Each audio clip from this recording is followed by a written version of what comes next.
Hey, what's up guys? Welcome back to Daily Downshift. Today we are doing a first impressions drive and just general review of the car as it kind of comes to me. I've been, learning stick as this is my very first manual car ever. I know, M2, quite the expensive car to start learning stick on, but it is what it is. Now we have a total of 147 kilometers on this car, so still a very new car. I have not got the stick down perfectly, so that's one thing I'm not going to talk too much about because I'm not a manual driver, right? But I will say that from my experience driving it these past 2 days, it is rubbery. I do understand the critique when people do say that. I wish it was a little bit more mechanical feeling. Anyways though, let's go ahead and start the car. Foot on the clutch and the brake. It's in neutral. I'm going to show you on screen right here. So we have a bunch of stuff that we can configure. I'm not going to do it individually. I'm just going to go ahead and pop it into M2 mode on the steering wheel.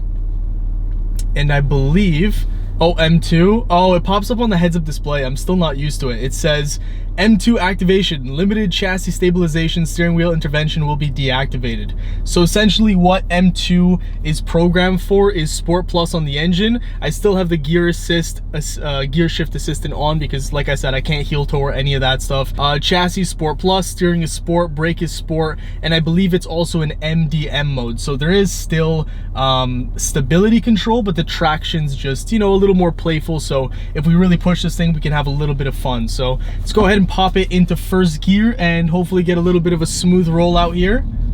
Definitely a little shaky, but it is what it is. I don't know why I'm using my turn signal here. I'm driving a BMW. I'm not supposed to use my turn signal, right? You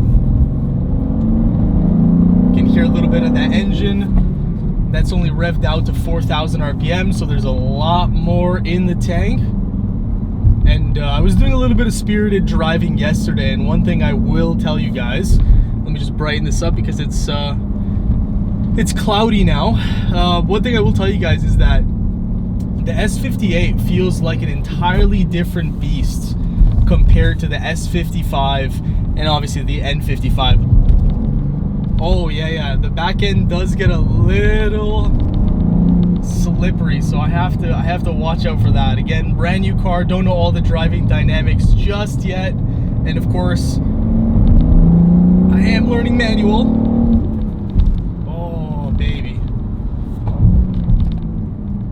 As someone who's never driven manual though, I will say rowing through the gears, that was a little jerky. Rowing through the gears is one of the most satisfying things ever. We got a clear runway here, guys. I'm not gonna go, full 100% here because obviously, I don't want to money shift or do anything stupid as I am still very new to the manual. But let's see if we can get a nice quick exit here.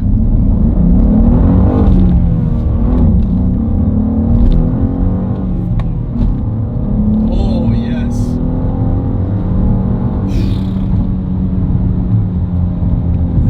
This thing absolutely pulls, guys. Absolutely pulls, and it sounds amazing as well. I don't know if that's just the speakers pumping in a lot of that fake engine noise. I assume that's part of it, but it does sound absolutely fantastic in the cabin. Yeah, like you have to be so careful, guys. If you keep your foot down too long, you get up to a certain speed in a rev range where it's like, okay, then the twin turbos are starting to just like kick in, and you start going from like, okay, I think I'm at like maybe 90, 100 kilometers. Before you know it, you're at like 130, 140, and that's like your car's getting impounded. So yeah, quite dangerous, this vehicle. So we're just cruising in fourth gear right now. I'm gonna go ahead and pop it into M1 mode, which I believe is, yeah, I set it up for everything to be on comfort, efficient, closed valves for the exhaust as well. The suspension aspect or part of this car, it doesn't change that much going from comfort to Sport Plus.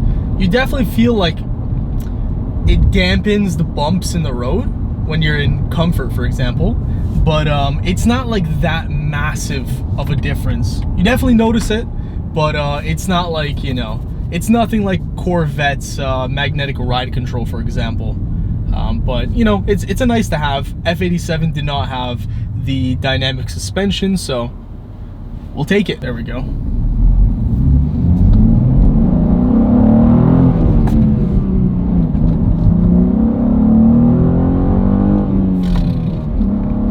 it just keeps pulling. It's crazy.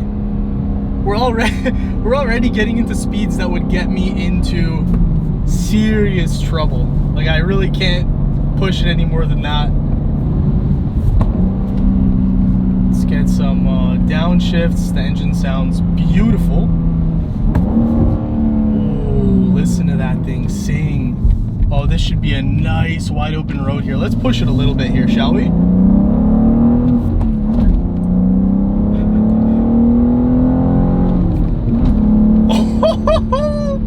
Yo, we're going way too fast right now.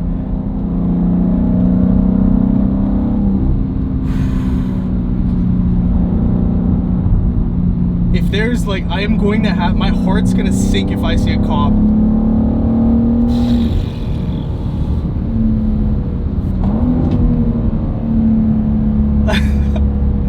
I can't wipe this smile off my face. You definitely feel the weight of this car, but I'm taking these twisties at pretty insane speeds right now, guys. You can't tell from the camera, but we're pushing this car right now, and it is performing exceptionally well. You know, the one thing that I wish was a little bit better, and this is partially my fault, I wish the seats were a little bit tighter. Now, I'm 5'9", about 167, 168 pounds. I have like pretty big lats, and I have the bolster set all the way tight. And like, there's a little too much play on my upper lats. I wish it held me in a little tighter, like up here, right underneath my armpits. The lower side, you know, where my abdomen is, it's in my obliques, it's holding me just fine there. But I wish, you know, the bolsters on the side here just came up a little bit higher. That's the only thing that I kind of dislike here. And I'm saying it's my fault because I definitely wanted the carbon bucket seats, but I didn't get the carbon bucket seats because, of course, I opted not to get my allocation, and instead we went for the Heya spec vehicle. Oh, this is a fun little road with a lot of elevation changes.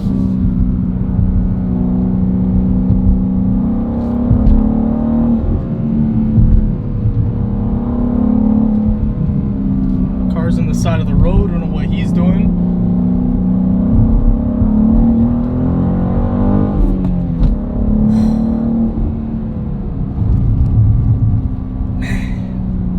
Out of a corner, this car just goes, man. It just goes. It's like a sprinter waiting for the gun.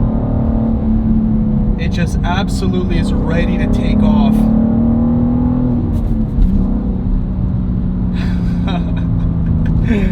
Beautiful. We're gonna have to turn around and do that one more time.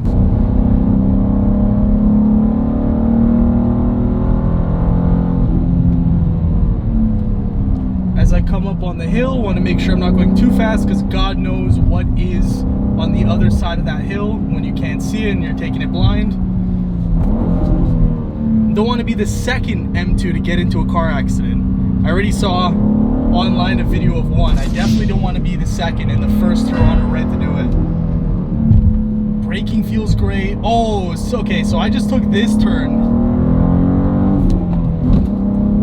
very aggressively, and I will say I felt the weight, but I was turning, you know, very, what's the word? It was a very sharp turn, so I felt the weight there as I was on the limit. So yeah, that was actually my first time where I felt the car's weight. I was pushing it in a sharp turn, and I was basically on the limit. I would say maybe I had a tiny bit more speed I could have taken before I started slipping, but I was pretty close to the limit, and I definitely felt the weight of the car on the right side as I was taking the left turn. But then, you know, right after that, the car surprised me in a positive way. I wasn't taking a very sharp turn, but it was a little bendy, and I was carrying speed, and the steering just felt really nice and direct.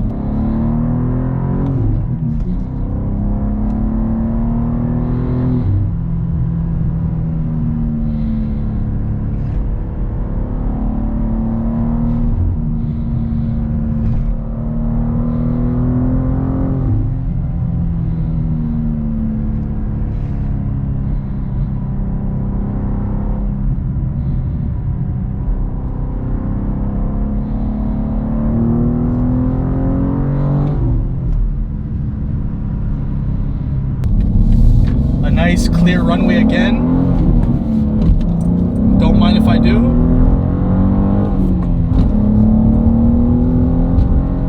Oh, okay, that's enough. I think we've virtually gotten our car impounded about 17 times already so far today. Yeah, but I'm just impressed. I'm impressed at the overall package. You know, this car costs quite a bit more than the F87, even the comp, obviously. But I guess one of the things you have to remember is that you really couldn't select a lot of options for the M2 comp and the OG M2. Like, how many options were there? You got to choose the paint color. Maybe you had the option of sunroof. I think like Apple CarPlay, and that's it. I mean, there was nothing else that you got to choose on that car. So, you know, the only reason why this car is pretty expensive is because, you know, if you spec it out that way, it'll be expensive, right? Nice open road here. Got some oncoming cars, so I'm not going to go 90%. Let's scale it back to 80%.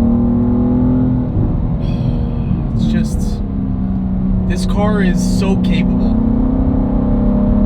So capable, and it wants to be pushed through its gears. Yeah, it wants to be rolled through the gears. You know, I'm very interested in seeing what this car is gonna feel like once I get forged wheels on it, because I saw somebody on the forum weigh the wheels, and I think it was 28 pounds for the front and 31 pounds for the rear, which is crazy.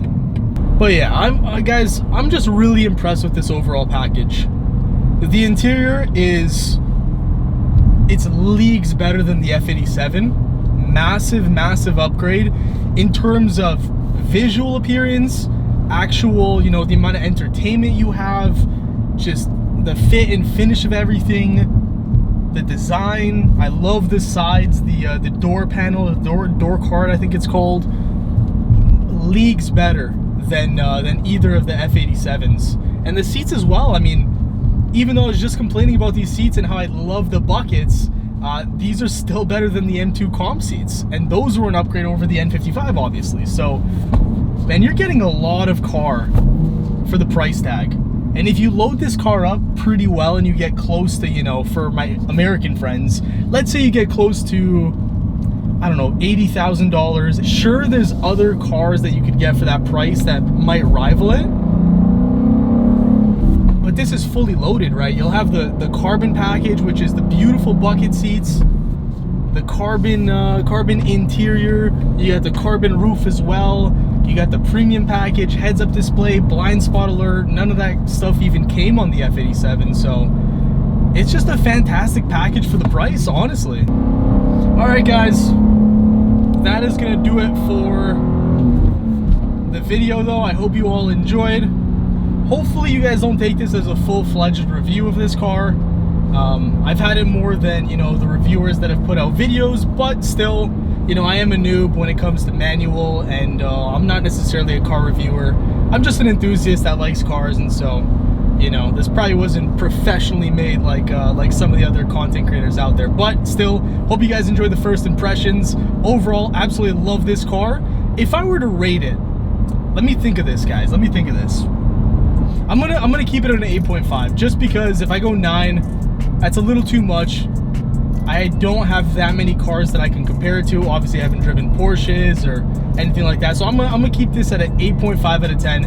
Very happy with it, delighted with my purchase, and I'm just really looking forward to learning this car more and eventually then start modding it. So again, thank you guys for watching. Hope you enjoyed. If you did, smash that like button, subscribe for more content on this vehicle and platform, and I will see you guys in the next one. Take care.